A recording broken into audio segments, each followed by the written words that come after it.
Stage, Nikki Montgomery, who is going to sing America the Beautiful.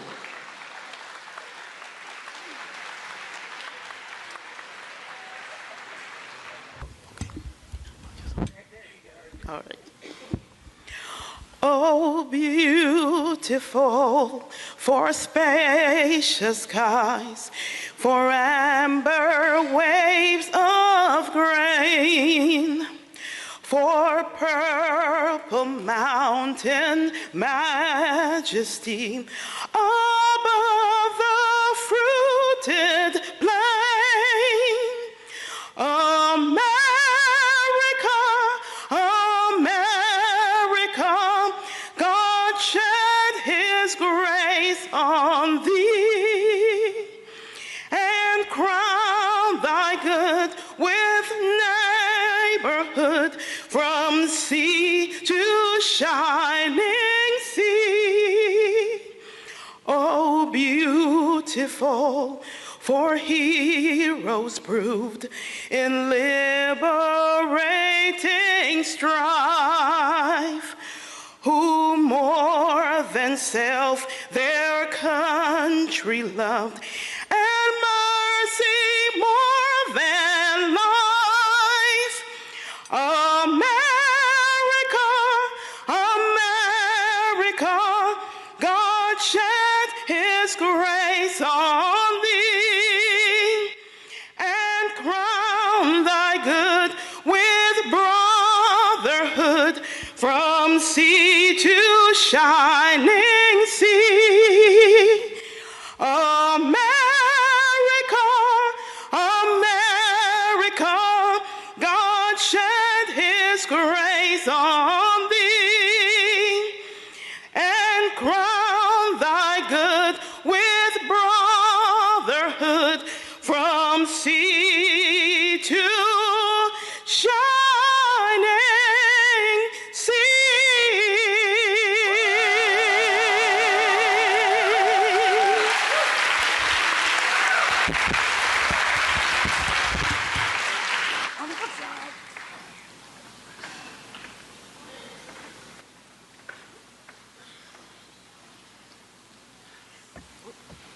Please join me in welcoming to the stage Texas Democratic Party Treasurer Otis Evagaru.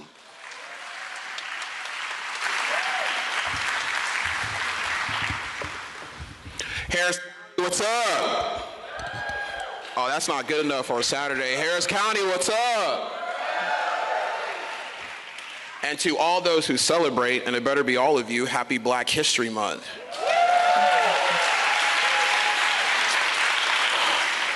I do want to take care of some housekeeping things. First of all, I'm going to recognize Representative Jolanda Jones. We are sitting in her district. So thank you for hosting. If you are an elected official, please stand up.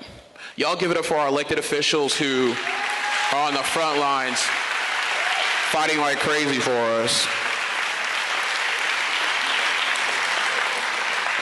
And then the people that I hold near and dear to my heart because of being a former chair and some of the work that they do, the backbone of our party, our precinct chairs, if you could stand up, please.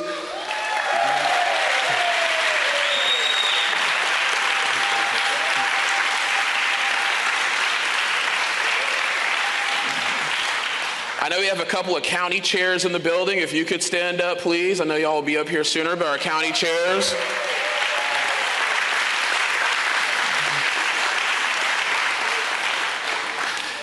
And I would be remiss if I didn't shout out our fellow SDEC members who will be voting on this critical election. So if you are an SDEC member, please stand up.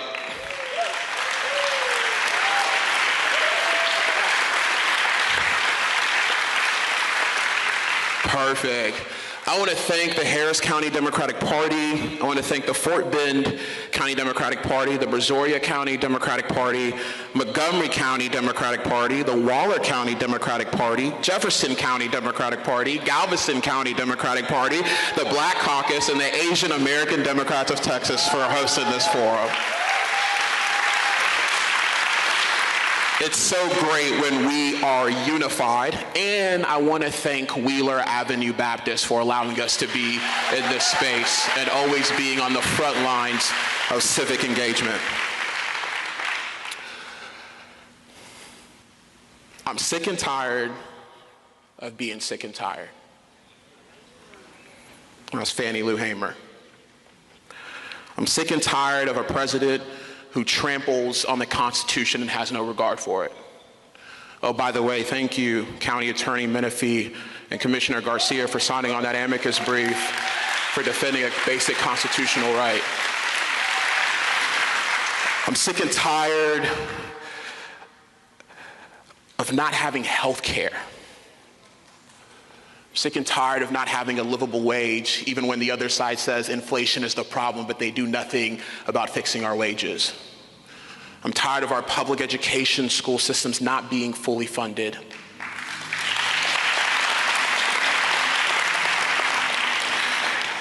As you can probably tell, I'm sick and tired about a lot of things.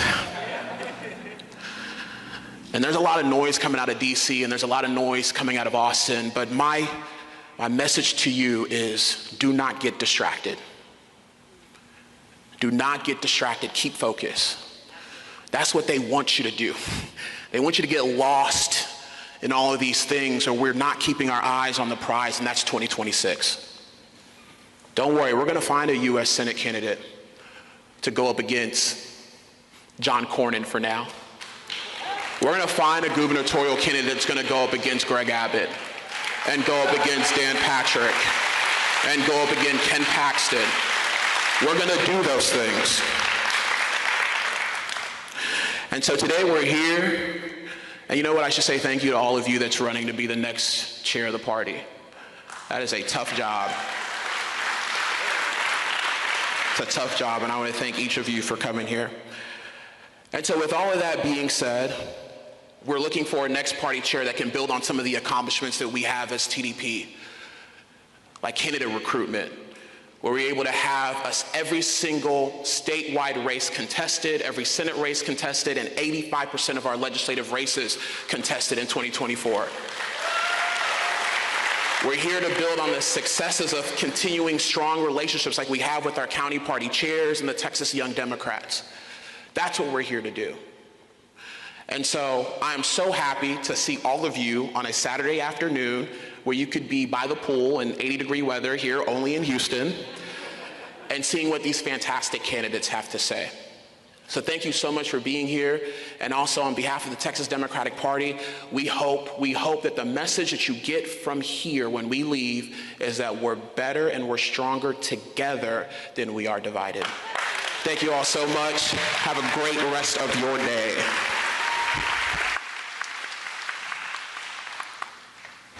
Ladies and gentlemen, please welcome the Democratic Party Chairman for Harris County, Mr. Mike Doyle.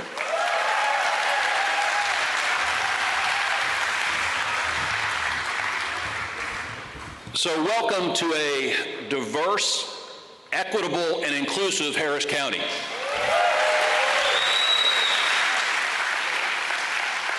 I do want to make sure we shout out the staff, Harris County, Texas Democratic Party, who put this together. This is a lot of work. Thank you.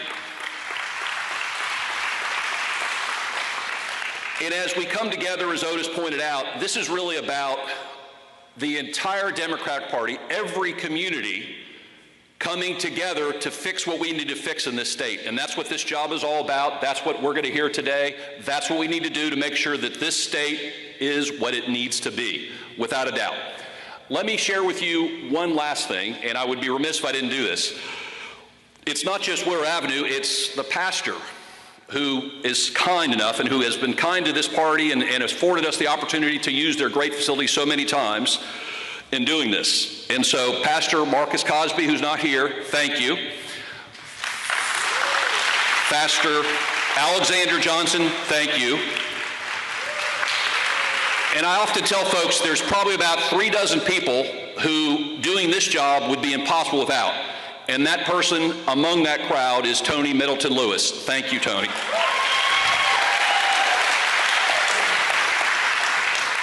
And the last part of my job here, besides welcoming you to this county, is to introduce our moderator. And, you know, I've heard this said, if you do a good job, the problem is you're going to have to do it over and over again. And Melanie Miles-Bazil did an incredible job for our CD18 forum. And so her reward for that, besides our internal gratitude, is she gets to be our moderator here. Where are you, Melanie? Oh, there you are. She's also one of the founders of our newest club, Southeast Democrats. She's an active attorney,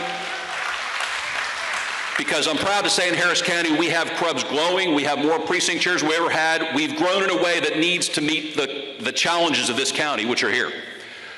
Melanie is someone who is not just active in the community, she's worked so many hours in the last 2 weeks to get this ready so that you get, not just for the voters, but for the folks across the state watching the webinar, a real sense about who is qualified, who's best qualified among all these great candidates to lead this party. Please join me in welcoming our moderator, Melanie Miles-Bazil.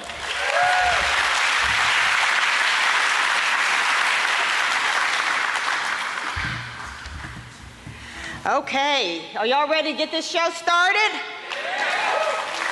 So am I, and I know that our candidates are as well. Good evening, or good afternoon, rather, to everyone, and welcome to Southeast Houston. And to the third forum of the Texas Democratic Party chair being held right here in the historic Wheeler Avenue Baptist Church. As you've already heard, my name is Melanie Miles-Bazil, and I am honored to serve you today as the moderator of this very important forum to select our interim chair of the Texas Democratic Party. As you've already heard, this is a crucial time, so let's go ahead and get to it and call up our candidates, right? So first, in alphabetical order, and I'm going to ask our candidates to please stand up and let's come on up here on stage. It's Aaron Arguijo. Aaron is a compact veteran, former candidate and former prior U.S. Senate candidate. Next is Mary Gomez, a taxation consultant and mother of two. Patsy Woods Martin, former executive director of Annie's List and, believe it or not, former Ship Channel worker. Then we have Steve Miller, Pastor Steve Miller, actually, founder of the United States Christian Leadership Organization and associate pastor of Mount Hebron in Henderson, Texas. Dahlia Parker Mims, who is the current county chair for Denton County, Texas, and an active attorney. Patricia Olivares. Patricia is the Director of Government Relations of the Service Women's Action Network and has been working in local politics for many, many years. Lily Schechter. Lily is a prior Harris County Democratic Party chair and president of Bayou City Strategies. Kendall Shooter. Kendall is vice chairman of the Texas Democratic Party Finance Committee and elected countywide for Dallas Appraisal District. All right. Hey guys. Before we begin, because we are sensitive to time, and I'm going to talk about the rules right now just for a second, we're going to ask you all to please hold your applause until the end of a question rather than after each person speaks, because we want to make sure that we can hear each candidate and that we have enough time for everyone. Okay? Y'all have y'all's agreement on that? All right, good deal. All right, so let's talk about the rules for a second. Responses to questions will be no longer than 60 seconds. We have our beautiful timekeeper here, and she will give you all, maybe I should take this up. She will give you all a 30, 15, 30's green, 15 seconds left is yellow, and 0, you are out of time, which is in red. Okay? Questions will be asked in the order of the candidate's seating, from my right to my left, and are sourced from our co-sponsors that you've already heard about, the county parties and caucuses, and from a questionnaire form that many of you, thank you very much, sent in your questions, okay? I will rotate that first question along this line, all right? And you will shortly see what I'm talking about. Round one questions are 3 questions that all of the candidates will answer. Round 2 questions are topic questions. There will be 2 questions per topic. The first question in a topic will go to the first 4 candidates, and the second question in the topic will go to the next 4 candidates. The closing question will be answered by all 8 candidates here today. Rebuttals, if we have time for rebuttals, which I don't know that that's going to happen today, folks, I'm just telling you right now. If we have rebuttals, then the first candidate that answers the question will also have the right to a 30-second rebuttal, okay? All right. Thrown in between there, again, if we have time, we've got a rapid fire round. And so during that rapid fire, they'll have an opportunity to answer questions yes or no, preferably. I don't want to have to take a hook and so, and grab you off the stage. So it's yes or no to the question. And again, that's if we have the time to do so. All right. If there are no further questions, let's get this party started. Okay. You all have microphones. There's a microphone here and one here. Is that correct? Okay. Oh, and one here. We've got 3. Great. All right. Well, we have 4. Perfect. Perfect. Then you share. Two candidates will share a microphone. All right. So the first question is to, Mr. Arguello. Oh, sorry, your opening statements. Thank you so much. I forgot about that. The candidates have drawn for their position with regards to opening statements and who's going to give the first opening statements, and let me tell you in that order. The opening statements will first, you'll hear from Patsy Woods Martin, number 1, Delia Parker Mims, number 2, Aaron Arguello, number 3, number 4 is Kendall Shooter, number 5 is Patricia Oliveras. Number 6 is Lila Schechter. Number 7 is Steve Miller. And number 8 is Mary Gomez. All right, opening statements, candidates. Hello. I am honored and humbled to be here with you today at the historic Wheeler Avenue Baptist Church under the strong leaderships of Pastor Cosby and Johnson, and to be in the hometown of Democratic icons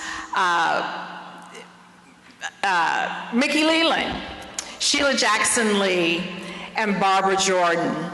You know, we are all here because we want to make life better for our fellow Texans, and we believe the best way to do that is through the electoral process, to win elections for our democratic values. I have a strong track record in doing just that. I'd like to bring that experience of leading a statewide organization and raising millions of dollars for Democratic candidates to the Texas Democratic Party so that we can win elections in this state.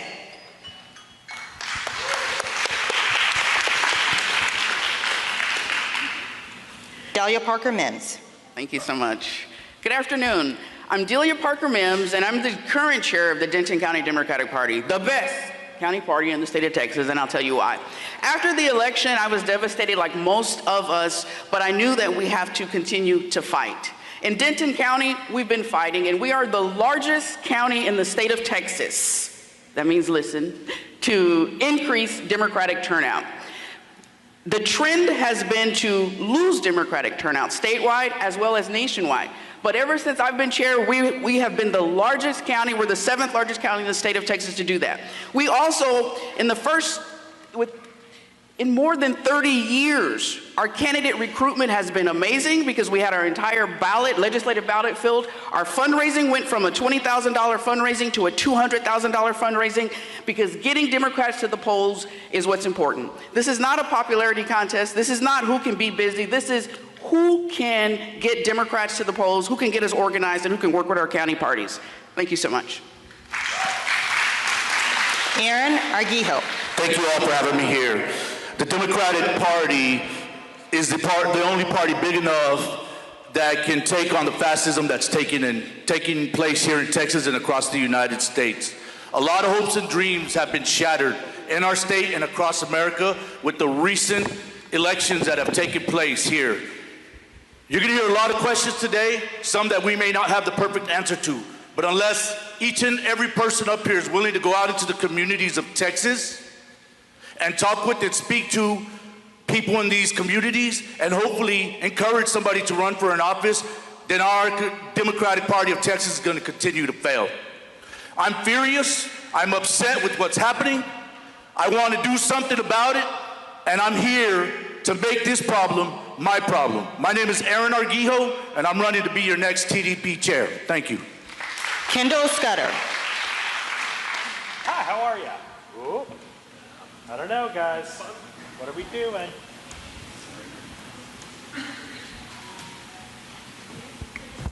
That doesn't count for my time, right? Just kidding. Hi, how are you? My name's Kendall Scudder, and it is just such an honor to be here, and I greatly appreciate y'all for hosting this today. I've been in the field doing this work for Democrats for 22 years. I grew up with lesbian mamas in East Texas, and when I was 12, Republicans were writing bills to take kids like me out of our homes and put us in foster care, so I started knocking on doors. For the last 22 years, I've served on every level of our party's leadership. I've been a precinct chair, county chair. I've been on the SDEC. I currently serve as the finance chair for the party. I was a nominee in one of the reddest districts in this state where I feel ignored and neglected by our party structure, and I was the candidate in one of the bluest places in our state where I won and currently serve as one of the directors of the Dallas Appraisal District. I have seen this party from every angle, and what I have seen from every angle are people on the ground who are precinct chairs, county chairs, grassroots activists who feel disrespected by this institution. And what we need is a tonal shift where we focus on the grassroots. We need to shift where we're not so focused on making sure we keep a bunch of consultants paid in Austin and DC, but are making sure that you get the resources that you need on the ground to be able to deliver results so that we can win Texas. Thank you. Patricia Olivares. Ladies and gentlemen, it is an honor and a privilege to be in the historic 3rd Ward at Wheeler Baptist Church, found by Houston pastor William Lawson. The Reverend in the 1960s hosted Martin Luther King Jr. here at this church. They spoke up at a time where it meant death, but that didn't stop them from speaking up. I served in the Marines for 12 years. I served in Iraq in 2008 and Afghanistan from 2010 to 2011. And let me tell you, I have seen what brutal regimes can do. And Donald Trump administration is a brutal regime. And with me as your next Texas Democratic Party chair, we will tell him with a resounding voice, don't mess with Texas. Thank you so much. Thank you. Lily Schechter. Hey, y'all. Are there any Democrats in the House? I cannot hear you. Are there any Democrats in the House? That sound you hear right now, Harris County Democrats, they know that sound because that's what it sounds like when we all work together and win together. When I was Harris County Democratic Party chair in 2018 and 2020, we not only swept the county, but we also flipped seats. I do want to take a moment of personal privilege to say thank you to Representative Jones. I am in your district right now, but I also live in this district also. So thank you for hosting us here today. I've been a Democratic workhorse my entire life. I have spent countless hours working side by side with many of the people that are here supporting me today, including County Attorney Christian Menefee, Congresswoman Sylvia Garcia, and Tax Assessor Annette Ramirez. You all know that I'm a workhorse and that I'm going to get to the party and hit the ground running because I've been doing this my entire life and I'm ready to take the vision here to Austin or Texas. Thank you. Steve Miller. We have lost every single statewide race since 1994. We have 27 statewide elected officials, and we've lost every last one of them since 1994. That's 31 years of losing. If you look at this map, The colored areas are the places where the candidates campaigned this last year. The white is where they did not campaign. In those areas, there are 10 million people who weren't even asked for their vote. So as a candidate, I promise to build up the rural areas, the infrastructure in those areas, so we can send candidates out there and ask for their vote so they will vote for us after we tell them how we're going to meet their needs. I'm Steve Miller, and I'm running for Democratic chair. Mary Gomez. Hello. Hi guys, I'm Mary Gomez, and a little context. It's 2010, and I signed up for my accounting degree at University of Texas, the #1 university in the state of Texas, University of Texas, Rio Grande Valley. And I take a class with Dr. John Darcy. He is the CPA for Mr. Toyota, where he developed a just-in-time system where I've applied that to my life, where I arrived here just in time, guys, so I can cut corners and I'm not spending money on hotels. But let me give you a little introduction to what I had when I was in class. Do you think you matter? You think you matter? Do you think you matter? I'm here to tell you that you don't matter. Why? It's 2010. What happened in 2010, guys? Citizens United. The only thing that matters, and excuse me, when you die, nothing is left but ashes. But if you have a corporation, a state, or a trust, you will live forever. And you will have something. And what the Democratic Party needs right now is a doctor of corporations, and I'm that one. Thank you very much. All right. We are now going to move on to our very first question, which will be answered by all 8 candidates. The question is, why are you the best person for the job of Texas Democratic Party chair? And we'll start with Aaron. Thank you. My entire life, I have lived a life of service. I graduated high school. I went on to be in the military. I served for 10 years, deployed on Operation Enduring Freedom, Operation Iraqi Freedom, and I did boots on the ground in Camp Taji, Iraq. After that, I went to college, started a company, and started a nonprofit organization called Texas Top Prospects. My entire 20s while I was serving in the military, I traveled across Texas from Lubbock, Tulia, Del Rio, all these little towns building churches. So my entire life has been consumed with a life of service. And this race right here is for my daughters. I got 2 little girls, for the future of all the Texans, for all the future of all the kids that are in a place where we don't know what tomorrow's gonna bring. For the immigrant families who think that their families are gonna get torn apart, this is who I'm fighting for. This is why I'm running, and this is why I care. Thank you. Mary? Yes, absolutely. Why are you the best person for the job of Texas Democratic Party chair? So just to touch base a little bit about what I just talked about, guys, I'm sorry if I offended y'all, but it's just a little bit of a reality check as to what Dr. John Darcy was talking about. And so Citizens United passes, and what happens? Us as people become less, right? Because corporations can now, buy an election, guys. And so what we need to do is I want to show everybody here how to be that best corporation as well. Let's beat them at their own game, guys. I want everybody in here to have a PAC. I want everyone in here to have a trust, a corporation. So that way we, as Democrats, can rise up and nurture other workers, nurture families, nurture our veterans, whatever it is that I want for us to be a beacon for the people. They come register with us. We give them the fruits that they need to be good business owners, that they need to be good families, that they need to be good citizens once they transition into civil life. And so me as an executive leader, I want to make sure that we lead the way, guys. Thank you. Patsy Woods Martin. And again, I'm going to ask the audience to please hold your applause until the end. Patsy Woods Martin. Yes, I'm Patsy Woods Martin, and I hope you'll agree with me that I am the best person to lead the Texas Democratic Party into the future. Here's why. I have run a winning statewide organization. I have helped elect strong women around this state. I've flipped seats. Right here in Harris County, we supported Marianne Gonzalez and Amanda Edwards. while I was at Annie's List when they run tough races. I also, over the last decade, have raised $30 million to invest in Democratic candidates around this state. We have lots of people doing great work and wonderful ideas, but if we can't fund those ideas and that work, we are lost. I am the woman that can build an organization to do just that. Thank you. Steve Miller. Thank you. I have been a leader everywhere I've gone.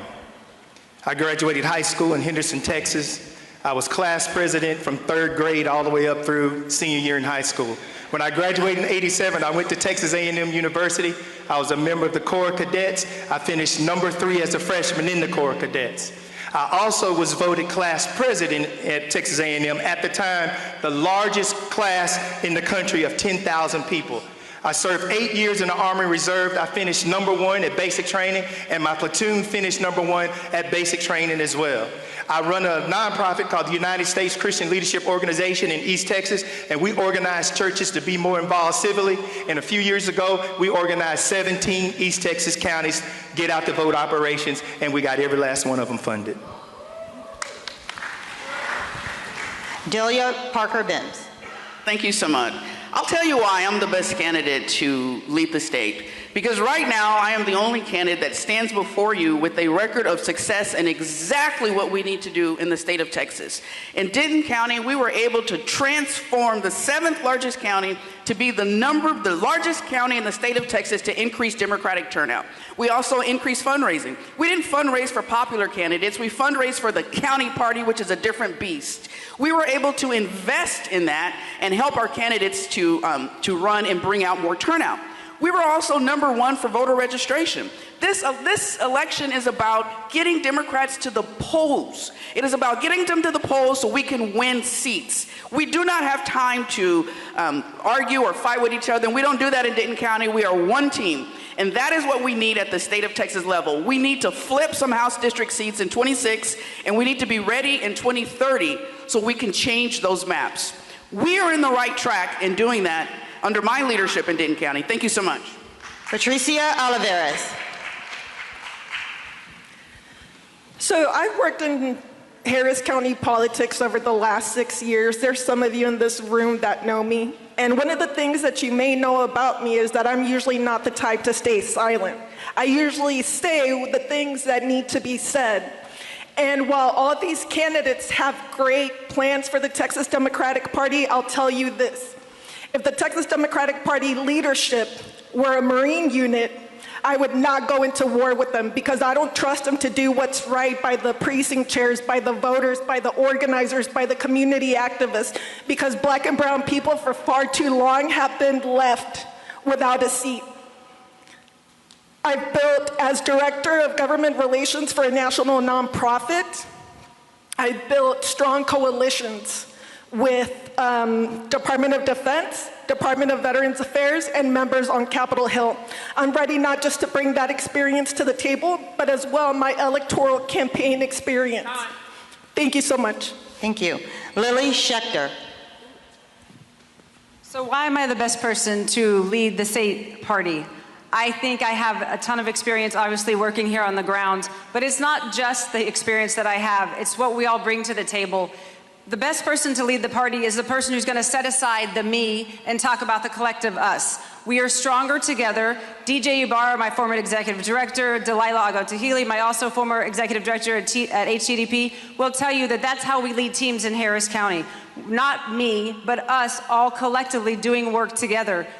That's how we're going to run, how we're going to fix our state is collectively build a team region by region by region, listening to local experts around the state so that we build a stronger party together so that when Trump does things like all the executive orders that he's doing right now, it's not about the executive orders coming down. It's the work we're going to do in 2026 together to win back the state and the country. Kendall.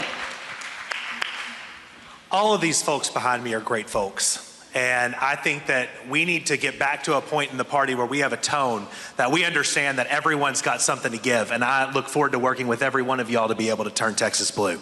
But the reason that I believe that I'm uniquely qualified is because I've given my life to this party.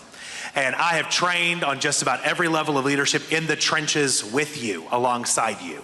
That's what I think kind of sets me apart, is that I know what it's like to be a candidate out in Deep East Texas where you feel completely ignored and shut out of the system. And how are we going to put data into our systems to ever gain traction out there if we aren't treating those people with the respect that they deserved and that they earned? I believe that the biggest problem we're having as a party right now is a tonal problem. And I hope that folks would tell you, if they knew one thing about me, is that I'm a person that treats everybody with kindness and with respect. And it's going to take a lot of that as we work together to reshape what this party looks like, because it's got to be changed from the ground up in the way we do it. And it's going to take a collaborative leader to do that.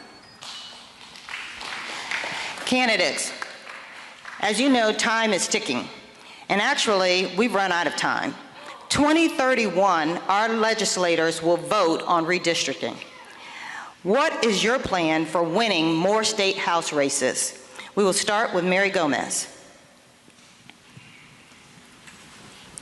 Hello. So voter turnout is our biggest flaw. I think it's only about 5% of people that don't vote. Texas is not a Republican state, it's a non-voting state, guys. Now, what I've said before, and I talked about it in one of the other debates, but I want to think of the Democratic Party as a corporation, as a business, guys. And the reason why they're not coming and voting Democrat is because they're not satisfied customers. But there's no saying that they're not out there, guys, and they are. And we can reach them. If they're not going to vote with the Democratic Party, fine. Thank you. We appreciate your business.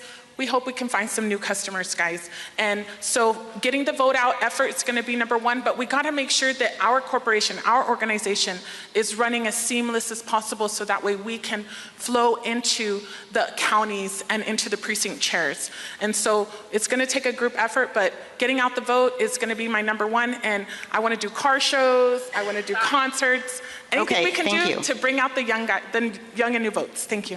Thank you. Patsy Woods Martin, what is your plan for winning more state house races? It's critical that we win more state house races and take control of the Texas House into the future.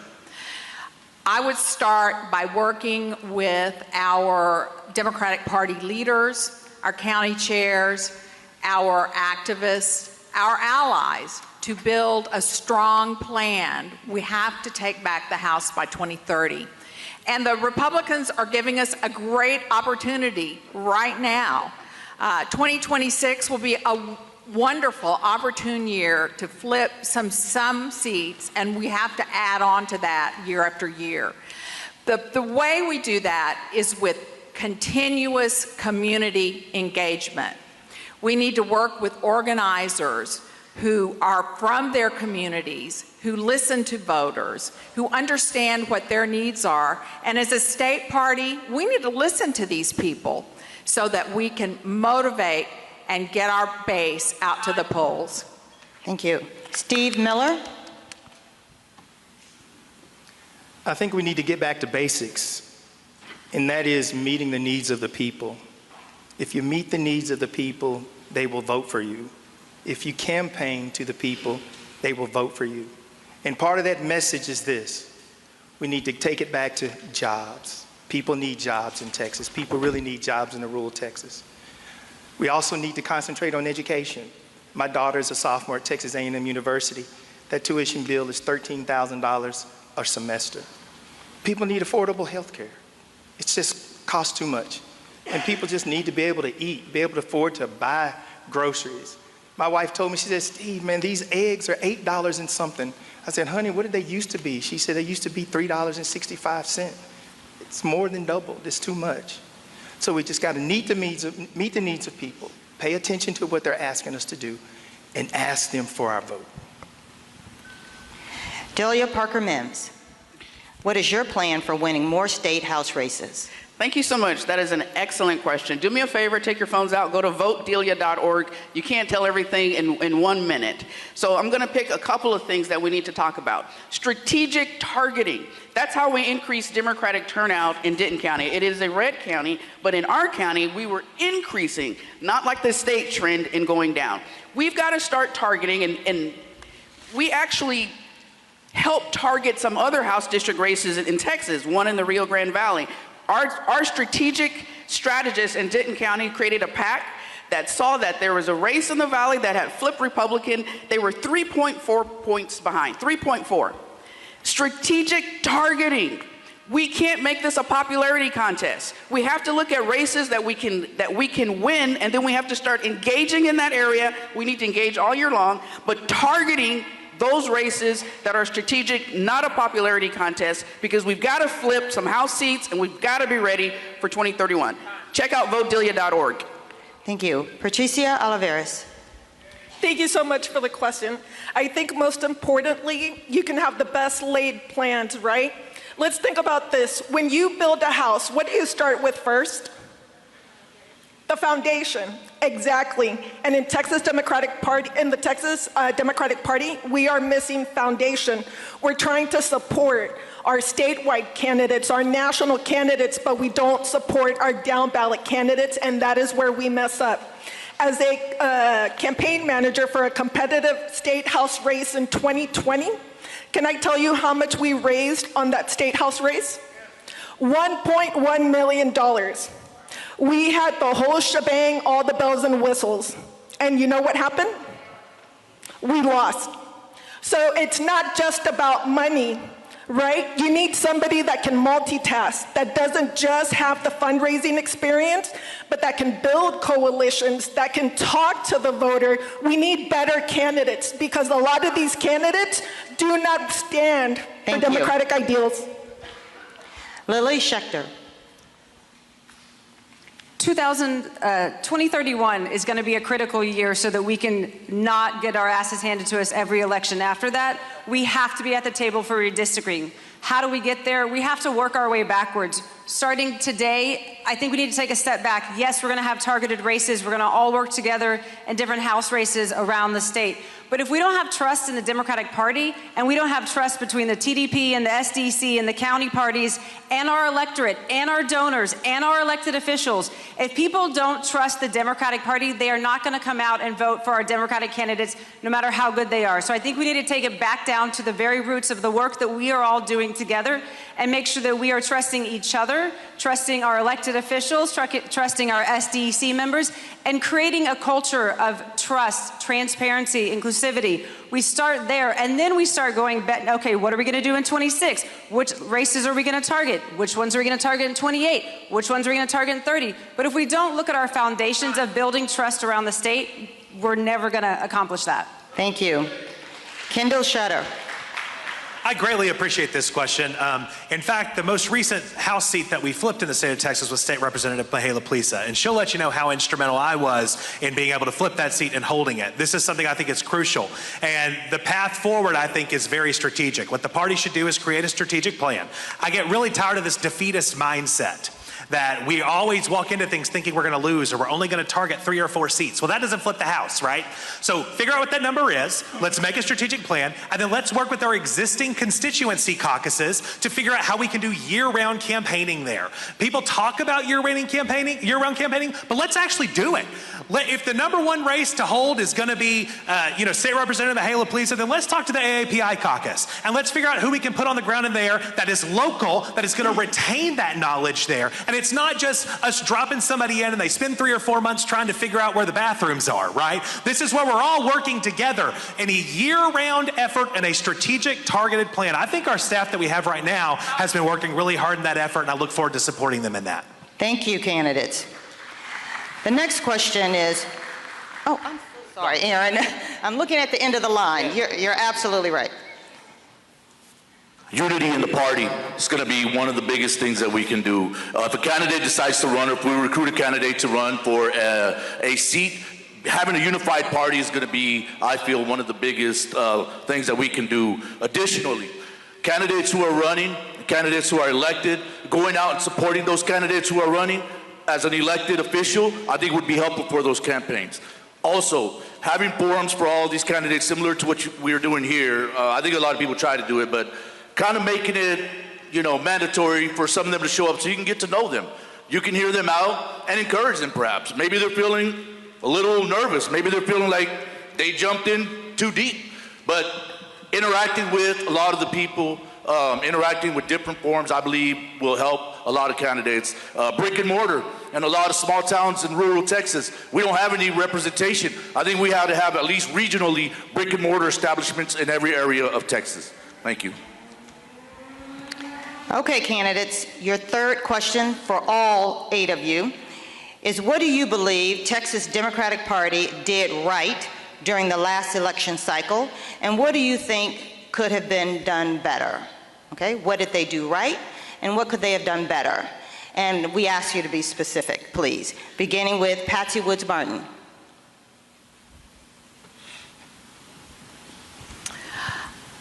In this last election, the Texas Democratic Party engaged in the first real coordinated campaign in 30 years. That is new for the Texas Democratic Party. My husband actually ran the last one 30 years ago when we won an election. What I think we can do better is listen to our voters on the ground. We can, and do not let our message to voters be co-opted by the national party. Folks from Washington, D.C. don't know Texas, and we have to talk about issues that work for Texans. And then we have to fund our programs. That's how we can get better and win races into the future. Steve Miller. I think what we did right is we raised $80 million and we ran a real strong Senate campaign. We blanketed the airways with commercials. I think they did a great job there. In East Texas, we saw commercial after commercial after commercial after commercial, which was great. I think the thing we did wrong was this. We let Washington, D.C. pick our candidate. Instead of letting the Senate candidates fight for it at the grassroots level, and then that person rises up and they're nominated and elected at the primary, that's what should have been done. But the national party picked our candidate, and I don't think they did a very good job at doing that. Delia Parker Mims. As a county chair, I think that the TDP, and I won't say it's the first time, but they did have a coordinated attempt to work better with county parties. I think they did. I think they tried to give us targets. What I don't think they did well was actually listen to each of the counties. I didn't really get any phone calls from TDP asking what are we doing in our county or how can you help? Or when I did get a phone call, they didn't ask me, what can we do to help your outreach? We were already targeting a race. Another thing that they need to do better is target better races. The race that I mentioned that was in the Rio Grande Valley, where it was Republican 3.4, that should have been at the top of the list. In Denton County, we flipped a seat in 2018, it was Republican 11 points. If you were a Republican 3.4 and previously it was a Democratic seat, that means we should have been more down there protecting our blue wall. They could have done that better. Thank you. Patricia Olivares. Can you ask the question one more time, Melanie? Absolutely. What do you believe TDP did right during the last election cycle, and what do you think could have been done better? I think that's a very interesting question. When we say, what did the TDP do right last election cycle? Well, I think that we didn't do as well as we should do. And I'll tell you why. Because if we had done well, we wouldn't be having this election right now to look for new leadership. What can we do better?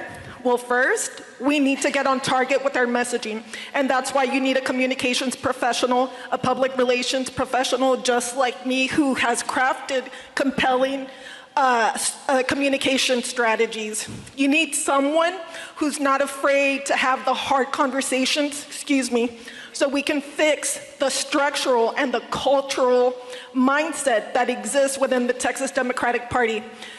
We need better candidates. We need to train them more. We need to train Democratic staff. We need to keep them here. It is too hard many times for Democratic staff to stay in politics. Thank you so much. Thank you. Lily Schechter, same question. So this is kind of a wonky question real quick. Who here receives the Texas Democratic Party weekly talking points? Raise your hand.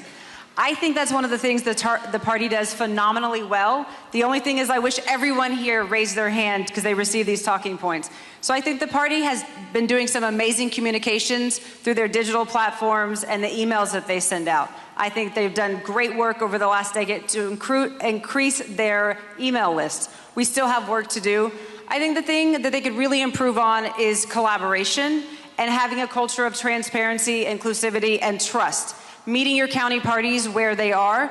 It depends, if you're in Weatherford talking to the county party chair there, Kay, she has very different resources and needs than the county party chair here in Harris County. So I think it's meeting them where they're at and having more collaborative conversations about it. Kendall Shutter.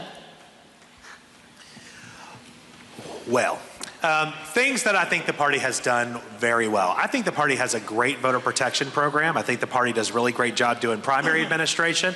I think having the joint fundraising agreement with Colin Allred that Monique helped orchestrate was a wonderful idea. I think there's a lot of things that are going well. And what I think goes wrong is that we're not always coordinating and talking to everybody as we're doing it, right? So what difference does it make if we're making a whole bunch of advances, but we aren't all on the same team working together, right? I think that it is highest priority that the party focused on grassroots. And we have 55 counties without county chairs and 4,500 precincts without precinct chairs. We do not focus hard enough on making sure that we are able to build a grassroots infrastructure across this state. And so these talking points and things are awesome, but we should have precinct chairs in every precinct in this state that are able to distribute it throughout their precincts. That's how this model that we have works. And I don't feel that that grassroots focus has been there. It's been largely focused on ways that we can operate within Austin to make it work. Thank you. Aaron Aguijo. One of the things that the Texas Democratic Party does well every election is investing in urban areas, right? Making sure that candidates in urban areas are getting out the vote in urban areas is extremely successful. And I think we banked on that for a little too long now. One of the things that I feel that we could do better is invest in rural areas. I feel like being able to invest in candidates as well. I believe we have a candidate in the House right now, just having that reinforcement of the Democratic Party behind you, I think would help exposure.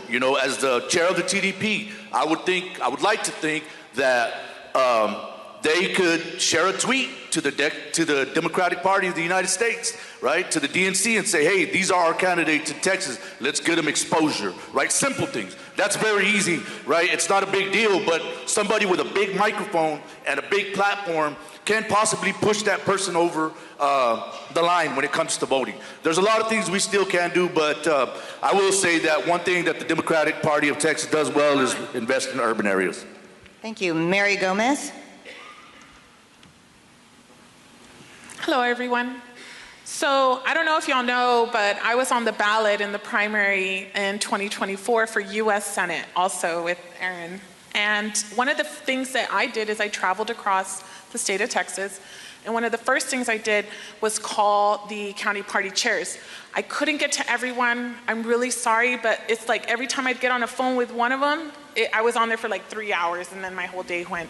But one of the things I noticed is that a lot of the county party chairs do not feel empowered. They do not have the supplies that they need. So as the party chair, I want to make sure that each party, it has training manuals, number one, has access to data and information.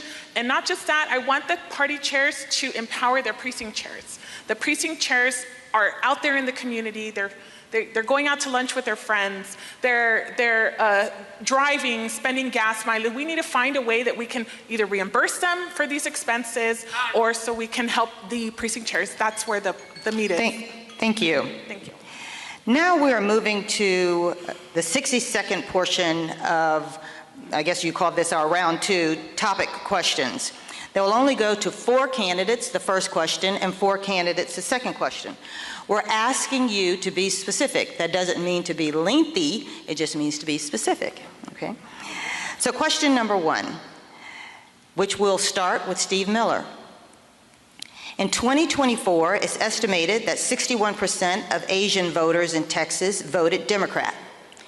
With a rapidly growing population of over 2 million Texans and over 1.2 million eligible Texas voters, Asian communities are critical in our fight to gain and hold Democratic power. How will you build trust and increase Asian voter registration and turnout? And this section is our coalition building section, okay? That's our topic. Steve Miller. So the question again is, how will you build trust and increase Asian voter registration and turnout? First thing you have to do, it's not on. First thing you have to do is find out where the Asians live, and then you must go and introduce yourself to them. You must talk to them. You must ask them what their needs are. You must find out from them what it is that they need to make it in life.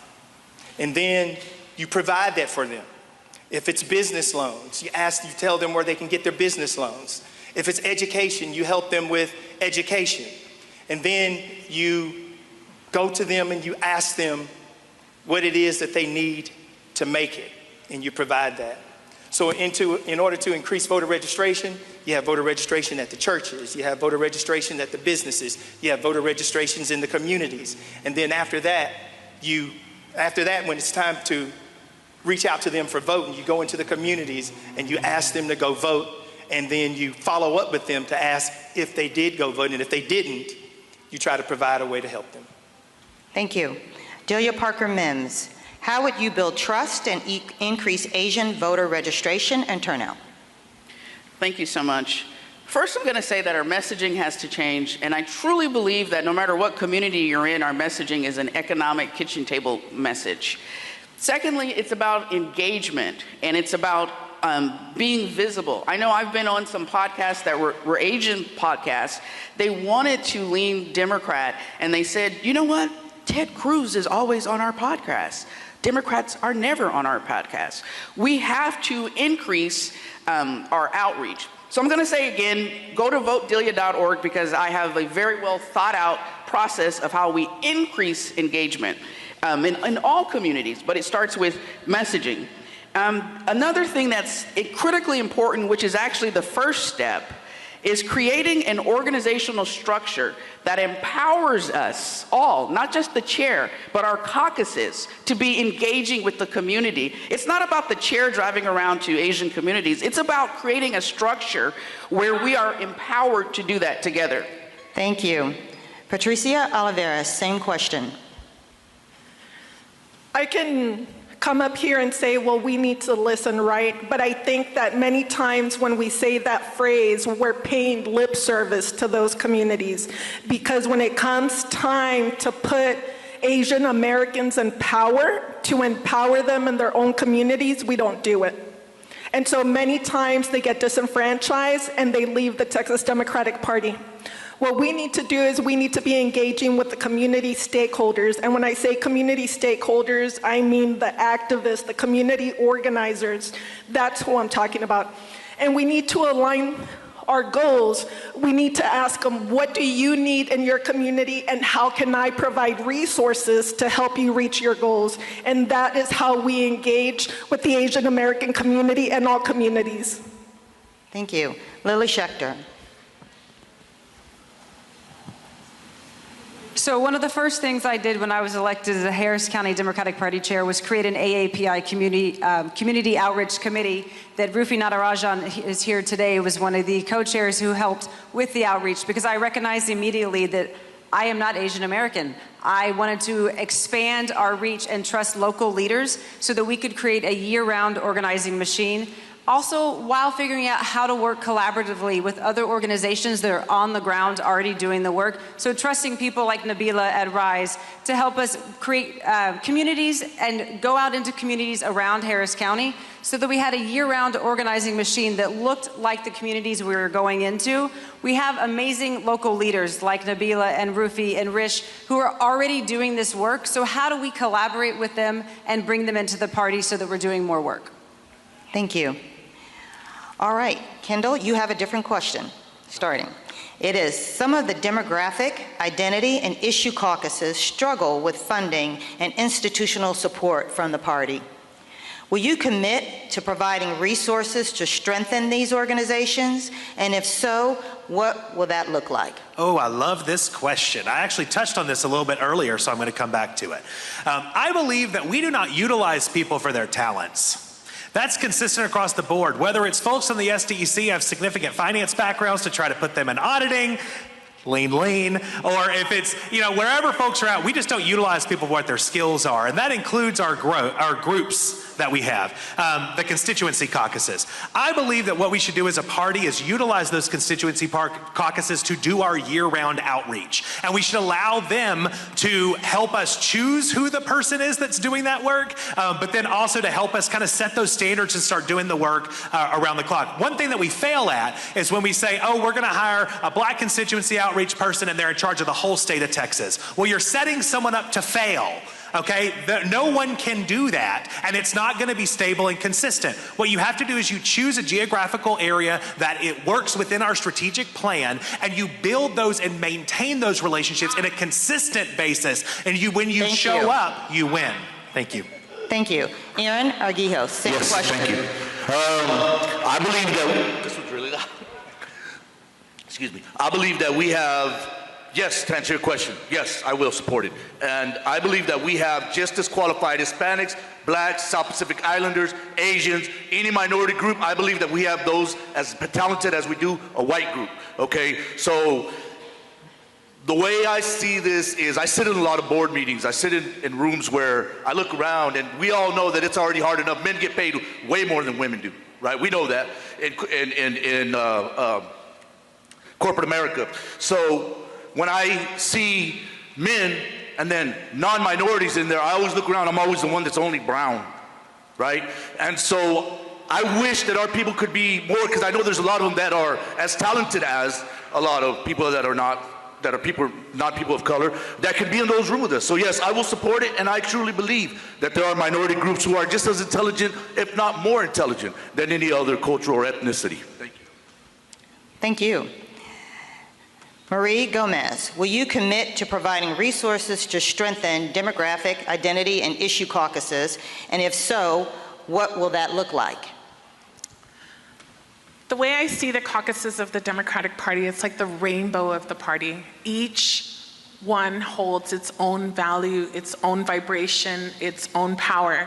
What I want to do is be able to, number one, make sure that the leaders of these caucuses feel positive themselves and have whatever it is that they need for us to support them, to help them raise money. I do commit to helping each caucus, right? And I love each one, Stonewall. I'm with the Environmental Democrats. And nobody's really kind of reached out to us other than Clayton, who has helped us with our outreach on our membership. So I want to make sure that, like, I myself don't get that security to really kind of get out there and just call people in. But I want to be able to do that. I do it myself, and I want to be able to do that for everybody else. So I do commit to helping the caucuses as much as I can. The Hispanic, environmental, everyone. Thank you. Thank you. So Patsy Woods Martin, sorry. Thank you, Melanie. So the caucuses represent each a very important constituency under our Democratic big tent. And rather than having us all under a big tent, I'd like to have us all sitting at a big table, working for a common goal of electing Democrats up and down the state. Would I commit to supporting these caucuses with the resources they need? Absolutely. First, we have to understand what those resources are. Perhaps it's training. Perhaps it is money. It's always money, right? And if we have enough resources, we can support one another to uplift all Democrats to win elections so that we can get the policies we care about enacted. Thank you. Our next question, or set of questions, the category is the job of chair. And Steve Miller, you're first, okay? Yes. Sorry, I mean. In the business of politics, what do you believe would be a conflict of interest and what would not? Please be specific. In the business of politics, what do you believe would be a conflict of interest and what would not if you were the chair? Right now, I don't have any conflicts of interest that I can think of that would interfere with my job as being chair. If I were the chair, my main job for me would be this: going out into the rural areas and building rural infrastructure all over the state. I would break the state up into regions, then we'd have people over the counties, and then we'd have precinct chairs and directors, and then we'd take each precinct and we'd take break those precincts down into zones, and then we'd do a site map of all the churches and organizations in those regions, and then we would map them on the map, and then we would have those organizations support the people at the ground as they go out and ask people and motivate them to get out and turn out to vote. So building up the rural infrastructure in this state is the job that I would be doing. I would go out and hire the best fundraiser that I possibly could, a person who has been doing the job, the person who has proven success at the job. Okay. Ms. Mims Parker. Interesting question. I don't really believe that I have any conflicts of interest. You want me to create some? I will tell you, if I were chair and I gave all the money to Denton County, that'd probably be a conflict of interest.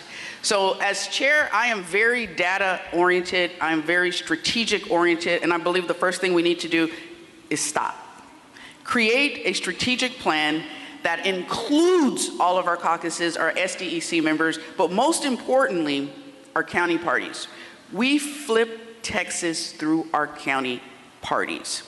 And I think it's important that whomever is chair is looking at each county for who they are. One size does not fit all. One county may need more money and another county may need to learn, but every county needs to be invested in. And again, look at votedelia.org, just make sure you're listening, because there you will see a very well thought out analysis of what I think we need to do. Thank you. Okay. And Patricia Oliveras. It's the same question? Yes. In the business of politics, what do you believe would be a conflict of interest and what would not if you were the county chair? Please be specific. Definitely. So this is going to be somewhat difficult to answer because I love everybody out here, all the candidates. You know, when we're behind closed doors and everything, we're absolute friends. You know, we all get along and stuff. But I've been a consultant for a national mail firm. I've been a consultant for a phone and text messaging firm. What I think that the Texas Democratic Party needs is a lot of things, but not more consultants. You know, we need people on the ground. We need to be coordinating strategies. We need to be reaching out to the precinct chairs. How many of you precinct chairs, after the election, after all that running around you've done, after picking up all that lit, how many times have you gotten a thank you from the candidate? Nobody, right? Just one or two? In a room this large, there should be more than 2 people raising their hand. We need to support the precinct chairs, the county chairs. We need to be giving stipends to the precinct chairs, and we need to pay our county chairs and also have coordinated mail programs for down ballot candidates. Thank you. Lily Schechter. I think that the number one conflict that you can run into when you're running the county party or the state party is when you get involved in primaries. The Democratic Party at large, the party apparatus, the county parties, state parties, should not be putting their thumb on the scale during primaries, because that is how we really start to create distrust in communities all across the state. And at the end of the day, the Democratic Party, what we're doing is fighting against our common enemy. And to be very clear, we are on a team. We are the Democratic Party team. We are fighting against Republicans who are really trying to destroy our state and our country right now. So I think we have to keep our eyes on the prize and make sure that our general election fights are the fights where we are getting involved in, getting our hands dirty, and really doing the work and avoiding primaries and putting thumbs on the scale of any primary at any time. Thank you. Kendall, you have a new question. Virtually all of you have jobs or businesses. Until July of 2026, after the state convention, TDP chair is an unpaid position. How would you manage your time during this interim if elected? Yeah, I already do more than full time in my current position as vice chair for finance. And that's kind of how you know that I'm open to do that. I've put more than 35,000 miles on my pickup last election, going around and helping the team where I could do that. So I don't have a time issue. The way that my family makes money is my wife is a mental health therapist for foster kids at Children's in downtown Dallas. And I have a land acquisitions company where I buy and sell land, and those kind of operate, and it allows me to play politics. And so that's how I'll manage my time, is I'll continue to be active and present, and I'll throw down with you in the field. I think that you deserve a state chair who works as hard as you do. And with me, you get that. You get somebody who's not afraid to knock on doors. I knocked on about 7,000 this cycle. You get somebody who's not afraid to make phone calls and not afraid to get their hands dirty, but who also understands the administrative functionality of the party and how to get that work done. I'm kind of the best of both worlds there, guys. And so I think I provide a unique opportunity for us there, and that's how I manage my time. Thank you. Okay. Aaron? Mm-hmm. This is a labor of love. If you don't really want to interact with and make a change and make a difference in people's lives, then this is not the job for you. I mean, this position right here has the ability to get people elected, has the ability to make the changes in people's lives. This is what we're committed to. I'm the CEO and founder of this small company called Blue Rock Accounting and Tax Company, and I have probably about 375 surgeons and about another 1,000 medical hospitals that I do accounting and bookkeeping for. I've already told them all what my intent are, so they're waiting for me to say if I won or not, right? So to balance that time, I mean, this has got to be it, full time. I'm still going to be able to manage a business. I think that if I put the right people in place, we'll still be successful as a businessman, but this is going to be a labor of love. This is something that I'm doing because I truly want to see a change in my state, and I want to see good people get elected and help them represent the people of Texas, who we really are. Thank you. Thank you. Mary?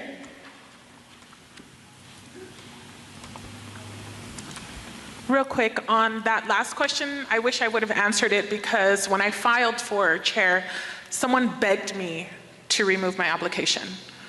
I don't know who it was, but there is a conflict of interest already. And I want you guys to know that if any of y'all are associated with that person who begged me to remove my application, please disassociate yourself from that person, because they will be called out. Now, if I am the executive, I already like Aaron says, it is a labor of love, guys. And so I want y'all to know that I kind of find myself trying to find more goals. You know, I was a state athlete in the state of Texas. I'm in choir. I'm a mom, and so I love what I do. Everything I do, everything I touch turns to gold. And so I have a lot of time on my hands. I kind of want to do more. So I'm looking forward to getting my hands dirty with you guys. So thanks. Thank you. Patsy Woods Martin. I'm at a point in my life where I can dedicate 80 hours a week to this project. And honestly, I think being Texas Democratic Party chair requires that. I did just that when I worked at Annie's List. I know how big this state is. I've built relationships all over the state. I look forward to leveraging those relationships in order to do the work of the Texas Democratic Party. Thank you. The next topic is fundraising. The biggest priority of the next chair will be to raise money. I think we all agree with that. Without it, you can't accomplish any of the programs or coalition building you've just been talking about. So Delia, you're first. Can you outline your fundraising plan for the 2026 cycle? Please be specific. Thank you so much. Fundraising is big, but I'm going to talk fast. I think there's 4 areas that are needed: fundraising, engagement, voter registration, and get out the vote. All of them need a strategic plan. I was able to increase fundraising in our county. We went from a $20,000 campaign to a $200,000 campaign in 6 weeks by being strategic. What I think we can do is go outside of the state of Texas, and I don't think anybody can do it better than I can on this stage, and talk to those safe blue states and say, if we are engaging Texas and we flip Texas, we have just changed America. We have just changed America. That is kind of what I did when I raised it at the county level. It's a little bit different raising money for a county party as opposed to a popular type candidate, but when you have a strategic plan, you can do that. And I believe that those safe blue states is what Stacey Abrams did. You go out there and you tell them we have to work together as one team. Thank you. Patricia? It's fundraising. Ask the question again, please. Yes. Can you outline your fundraising plan for the 2026 cycle? Absolutely. People think that there is some magic secret to fundraising, but there isn't. You know what fundraising takes? Asking for money. You just have to ask. And many of our candidates are afraid to ask for money. And then it becomes incumbent on the organizations and the state party to raise these funds to help them. But we need help from everybody. Fundraising is a multi-level strategic approach. You use your traditional methods, right? But in order to be successful, your message has to be on point. It has to be able to resonate with the voters. They have to see authenticity and that you actually care. One of the things that I want to mention is that we need to teach our candidates how to leverage the power of social media. Who here's on TikTok? Yay! How many followers do you have? Oh, probably very few. Okay. Thank you. Okay, thank you. Lily? So 60 seconds is not enough time to answer that question.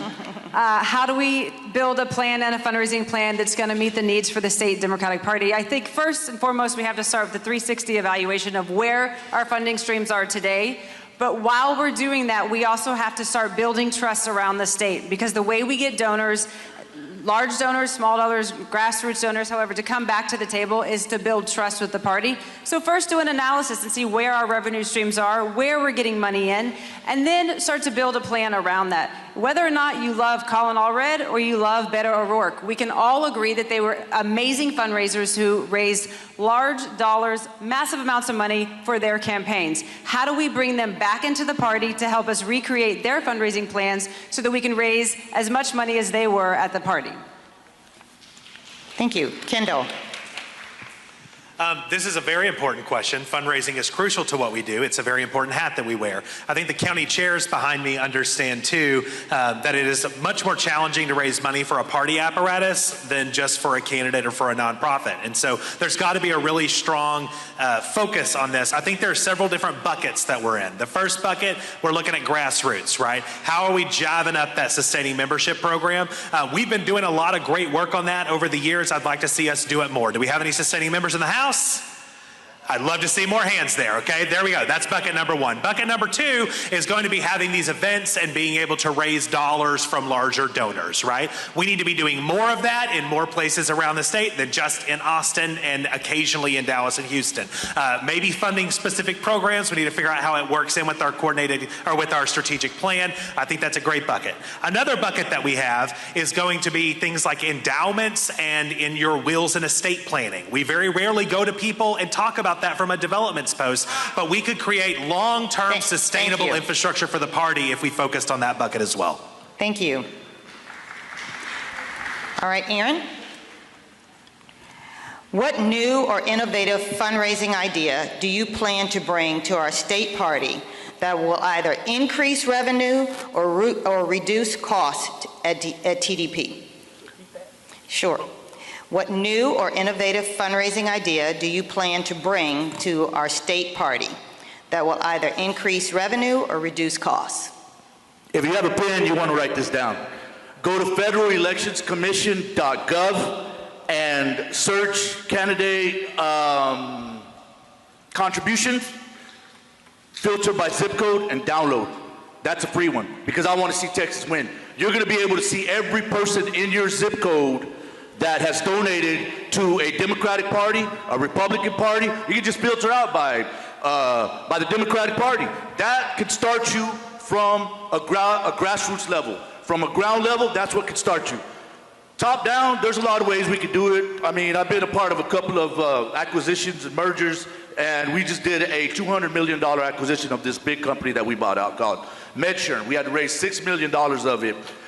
We presented some financials. By the time it was all said and done, there were about 30 banks that wanted to help us, right?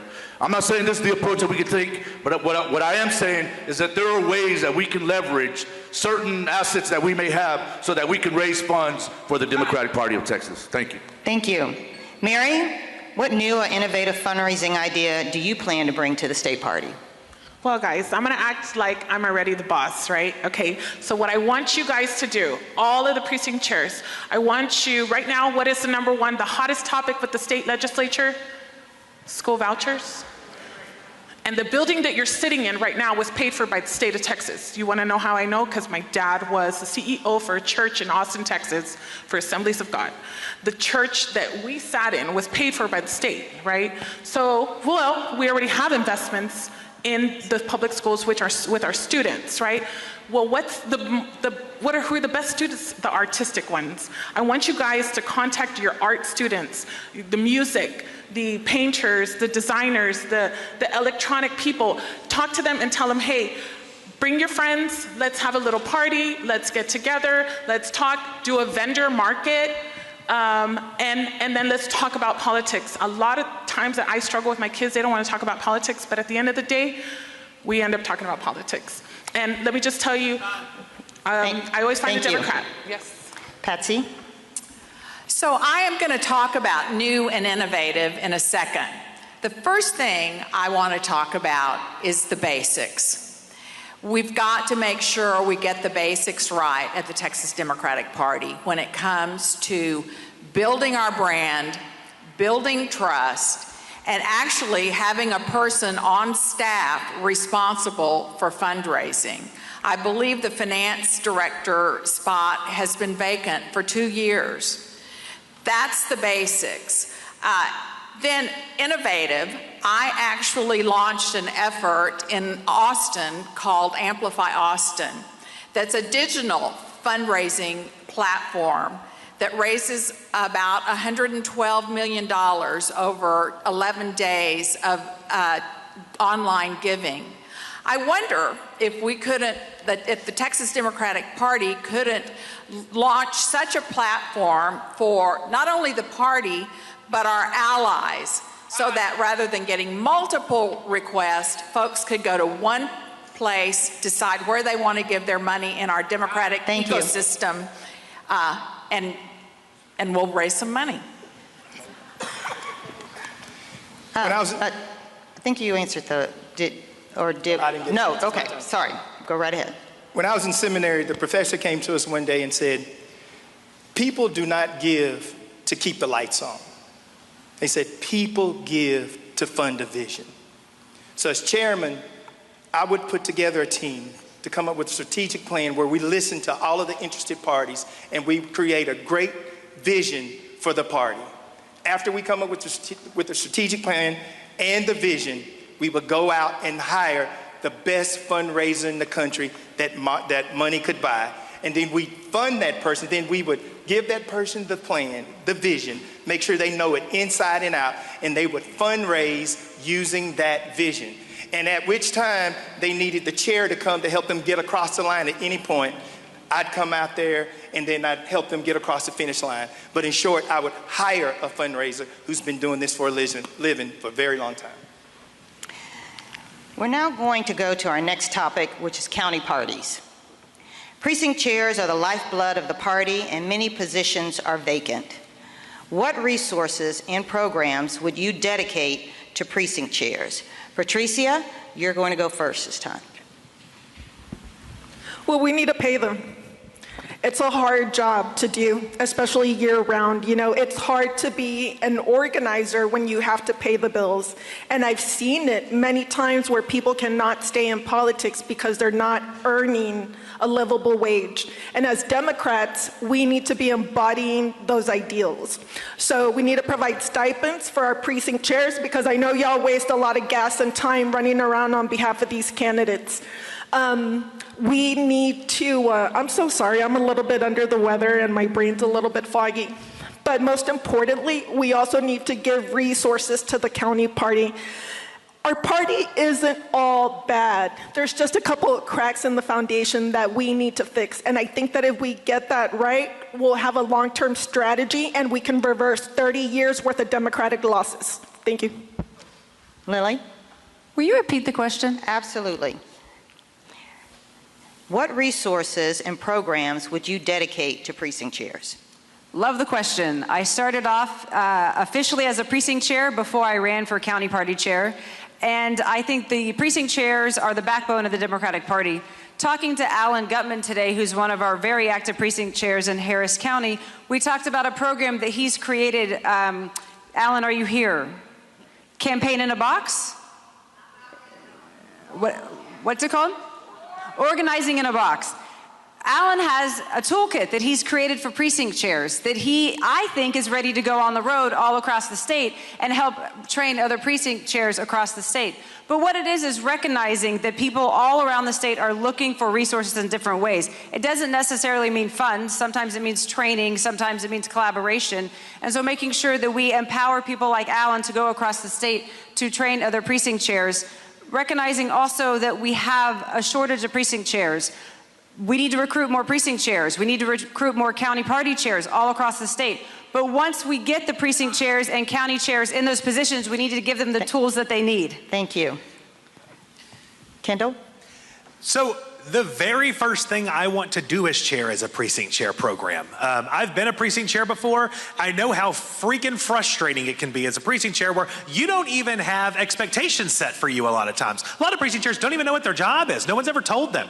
Have you ever been a part of a private organization that hasn't had onboarding when you join it? It's wild to me. So the first thing I want to do as chair is set up an onboarding system. It sounds a little 101, and it is, and it's got to be done. Where every precinct chair, county chair, SDEC member goes through it. It tells you what your expectations are, what your roles are, who's where and who plays what roles, and sets the company culture and the company tone of who we are. We don't have a tone. And when nobody's in charge, everybody's in charge, fiefdoms start popping up and we all start fighting each other. You need a chair that's going to bring this party together where every one of us are working on the same page. And that's an onboarding program. So to me, that is the first program I want to do, is one that operates quarterly in perpetuity. Anytime you have a new county chair, new precinct chair, they're put into this onboarding program so everyone knows what their expectations are. Thank you. Aaron?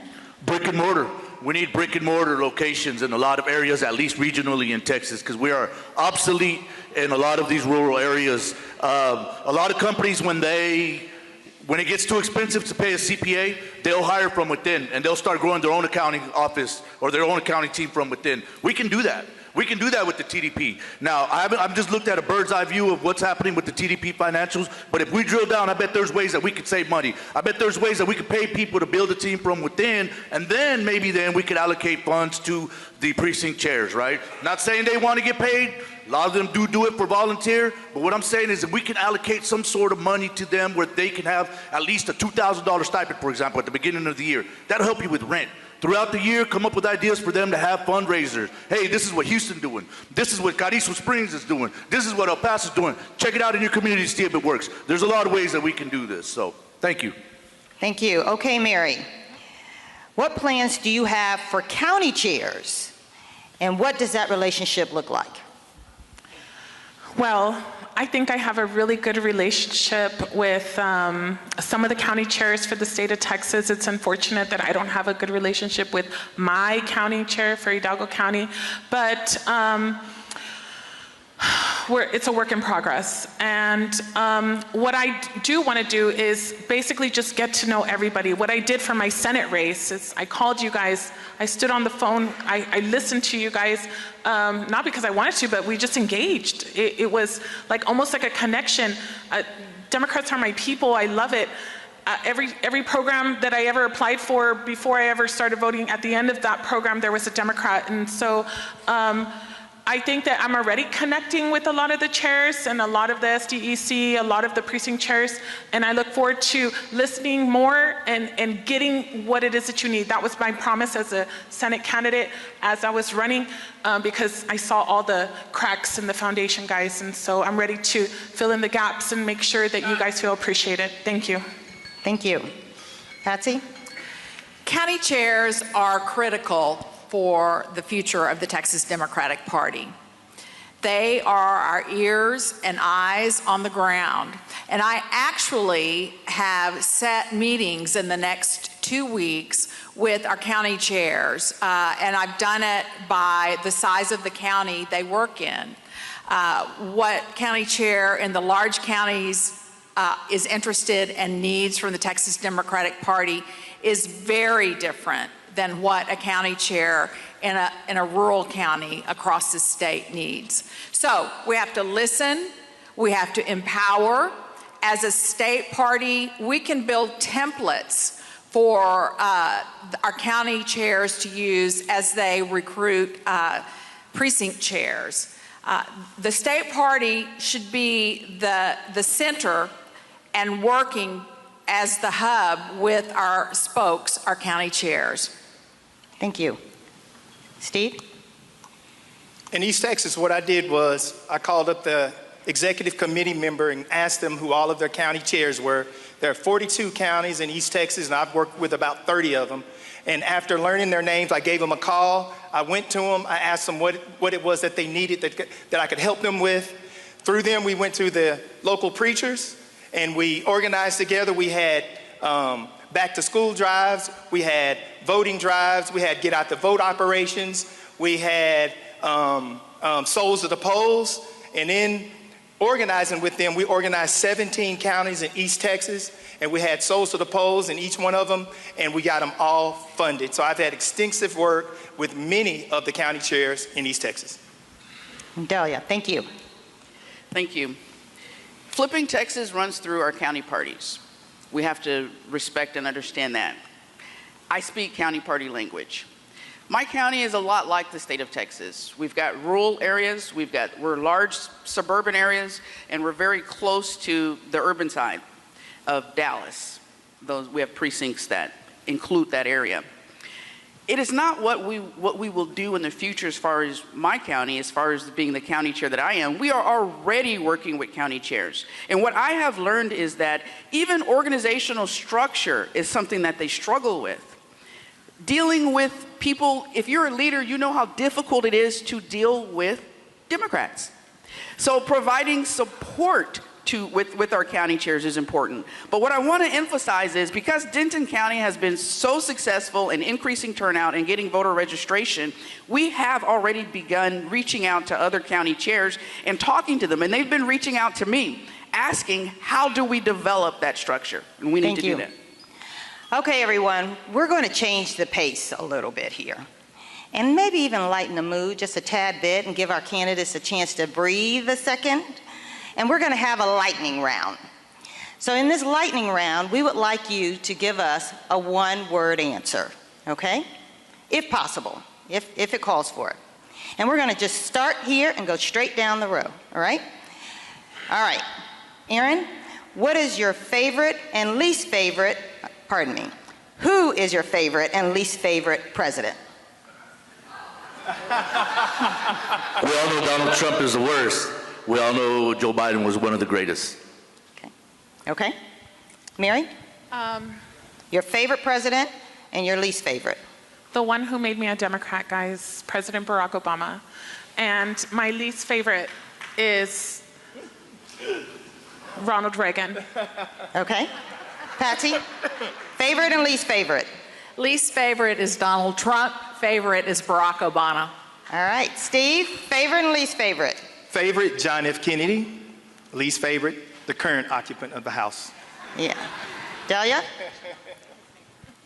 Carter is my favorite, and Reagan is my least. All right. Patricia, favorite and least favorite? You took my answer. My favorite president is President Jimmy Carter, and my least favorite is the clown that currently resides in the White House. All right. Lily? Favorite president, LBJ. Least favorite, Trump. Okay. And Kendall?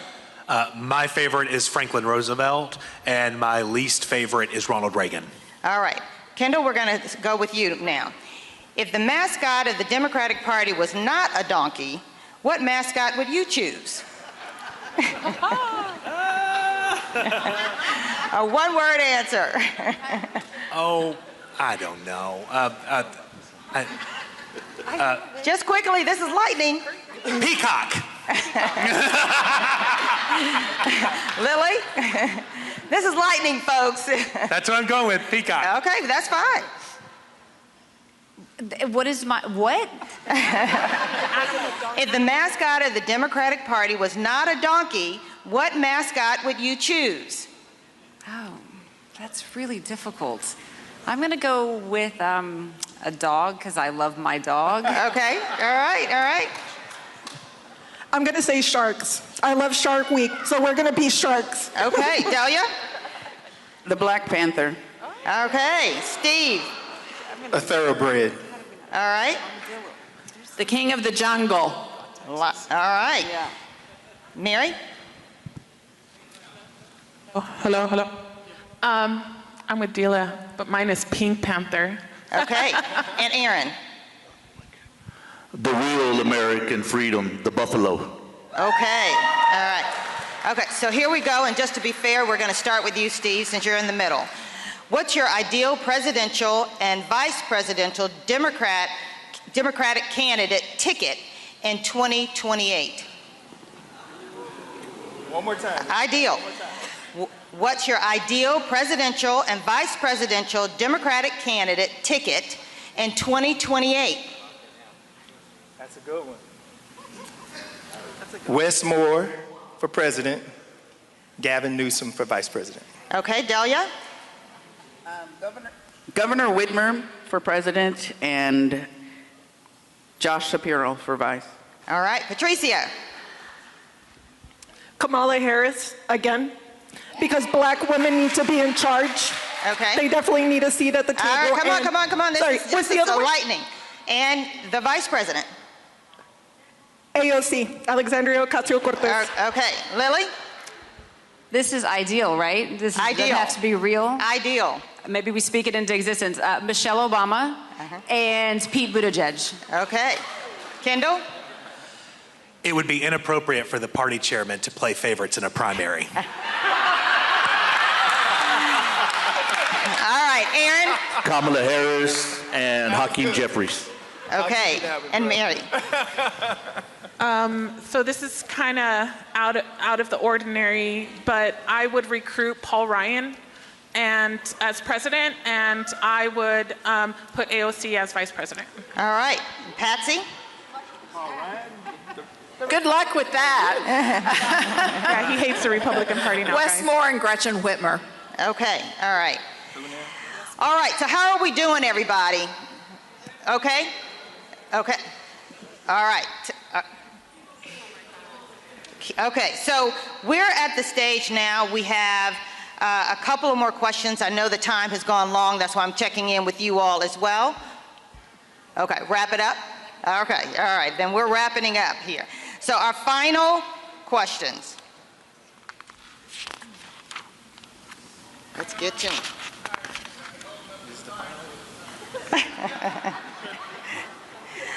All right, this is for all 8 candidates to answer, okay? 1 in 6 voters and 1 in 5 Democrats live in Harris County. What are you going to do to put boots on the ground in Harris County? Aaron?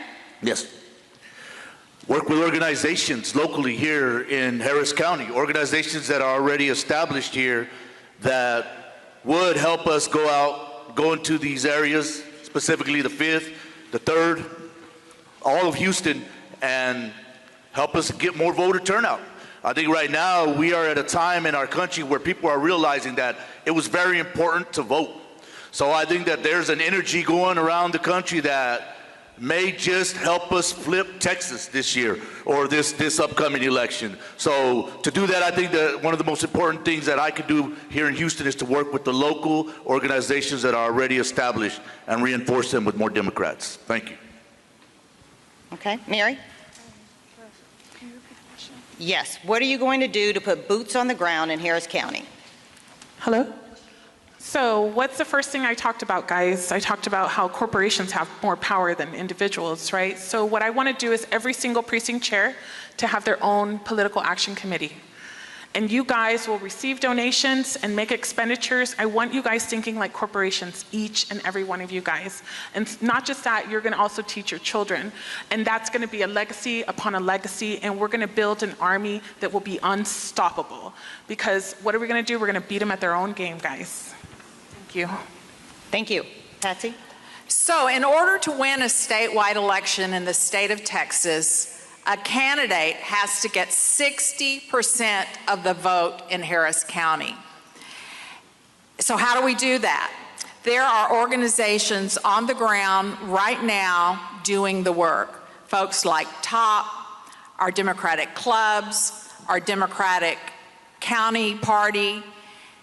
We need to make sure that those efforts are coordinated and that they're fully funded to fight back with the influx of Republican dollars that are coming into this county. We've got to put every boot on the ground, and we've got to be smart, efficient, so that we can win. Okay, Steve? To put boots on the ground, we will work with the organizations that are already existing, that are in existence, and then we'd expand that. We'd work with the universities, then we'd work with the high schools, we'd work with the middle schools, we'd coordinate all of these people who have not been involved in the past to get involved in the process, to bring them into the process so we can get more people energized in the party. Dahlia? Thank you. Harris is blue, but in order for us to win statewide, we need these blue counties not to just be blue, we need them to be deep blue, to get the people who don't even know that there's an election happening to the polls. That's what we did in Denton County. We targeted the people who were Democrats, but not likely to vote, to get them to the polls. And I was a block walker, so I can tell you there are people who truly don't even know that the election is happening. So in our urban cities, we need to go deep. And I'm gonna say this, I believe in creating a strategic plan, and I can give you an opinion, but I believe in having an informed plan to determine how we increase turnout in these blue areas, because we need them to go deep. We need them to increase like we did in Denton County, but we can't ignore our rules. So yes, we need to have an emphasis on places where we know we can get low-hanging fruit. We do that by creating a strategic plan, engaging everyone, not just the county party. We can't flip Texas just with the party. We need everyone. Go to votedelia.org. Thank you. Patricia? So one of the things that we do in Texas Democratic politics, we rely heavily on the aging voting population, and they are tired. They are tired of coming up, voting, and we need to engage our young people. There's so many amazing activists. Is Isaiah Martin in here? I thought I saw. We need to be engaging him. He's an amazing social media influencer right there. Look, I see Olivia Juliana right there. She's also an amazing social media influencer, and both of them know that there are thousands of young people on TikTok that want to get involved. We need to start listening to young people, and we need to engage them. We don't need to bring boots on the ground. They're already here. We have to outreach to them, and when they come to the county party and they're asking to get involved, we need to give them an opportunity to do so instead of turning them away. Thank you. Thank you. Lily? Need to. One of the first things I did when I was the Harris County Democratic Party chair, and you'll hear me say this over and over again because I have the experience doing this work already.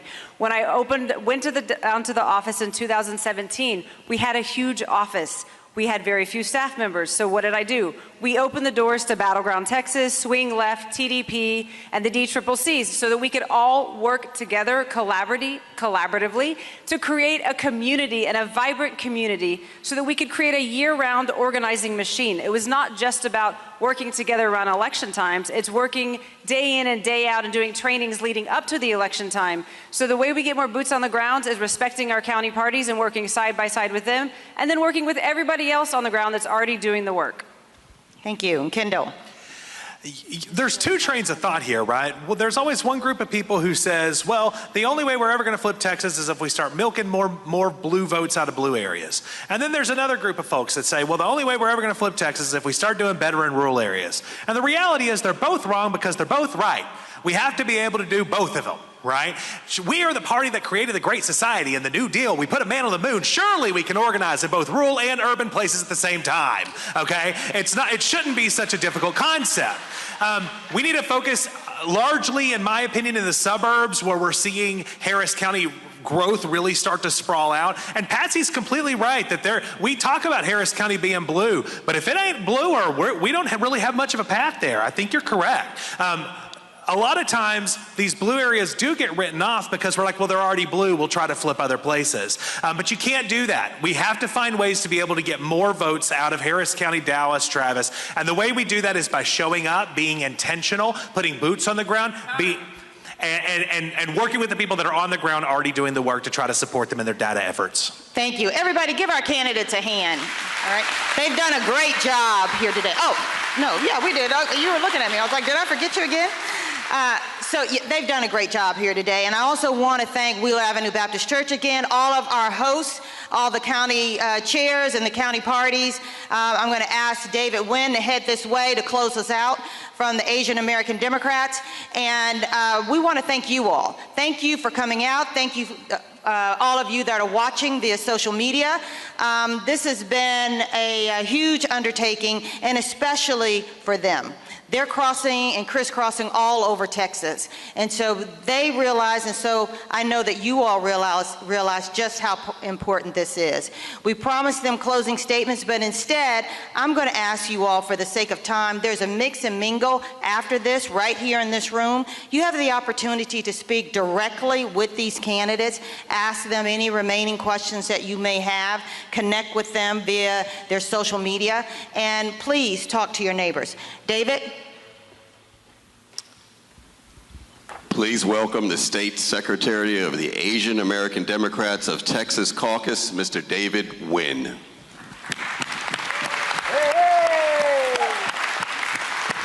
Thank you everyone for being here today. I'm honored to represent the Asian American Democrats of Texas Caucus. Once again, I just want to thank all of our candidates for showing up today, our amazing moderator, Melanie, as well as all of you for being part of this very important conversation.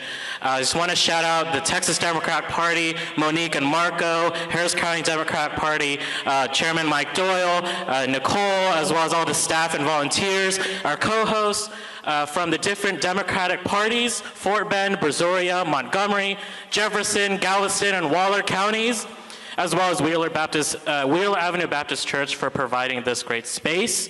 And as well, I wanted to give a special recognition to our partners at the Texas Coalition of Black Democrats. And it's an honor to stand alongside with you because our communities are only strongest when we show up for each other. As we wrap up today's forum, I want to mention that constituency caucuses like ours exist because diversity is at the heart of this party. AANHPI, Black, Latino, and Indigenous Democrats have been the backbone of this movement for decades. And together, we're building a Texas Democratic Party that reflects us all. Our strength is in solidarity, and we must keep fighting for a Texas that works for everyone. As we move forward, this election is critical. We're choosing a leader who will uplift our communities, address the needs of every Texan, And we need leadership that continues to listen to each of us, values us, and fights for us. The SDC will be meeting on March 29th to vote for the next chair. So please make your voices heard, because your input will help shape the future of this party. There will be 4 more forums ahead, so the next one will be in Dallas on February 22nd, followed by Lubbock on March 1st, Austin on March 28th, as well as a virtual forum on March 25th. Thank you again, and take care and stay safe out there. Thank you.